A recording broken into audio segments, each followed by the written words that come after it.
মাধ্যমিক পরীক্ষা তো হলো, এবার ছুটিটা কিভাবে কাটাতে চাও? দেখুন, কারোর মধ্যে যদি পড়াশোনার একবার অভ্যেস তৈরি হয়ে যায় না, তাকে পড়াশোনা থেকে কেউ আটকে রাখতে পারে না। বাহ, তাই আমি অভ্যেস তৈরি করিনি। আরে কিন্তু প্রত্যেকদিন ভোরে ঘুম থেকে ওঠার যে অভ্যেস, বাহ, ছোট্টবেলা থেকে অসাধারণ। আমার খুব বিরক্তিকর লাগে। আরে তাই আমি ডিসাইড করেছি আমি 8টায় ঘুম থেকে উঠবো, বেশি দেরি করবো না, কেননা 9টায় আমি ডিনার করি। দেখুন, সবে সবে মাধ্যমিক দিলাম, কিছুদিন তো বিশ্রাম দরকার। 2-3 মাস? না না, পাগল নাকি, 1 থেকে 1.5 বছর।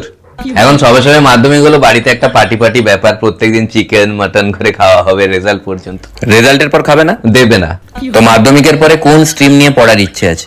অবশ্যই সায়েন্স। এর পেছনে কি কারণ আছে? দেখুন, আমি জানি আমি উচ্চ মাধ্যমিকে ফেল করবো, তো সায়েন্সে ফেল করেছি বলতে বেশি ভালো লাগবে আর কি। তো এই বিষয়ে টিচাররা কি বলছেন?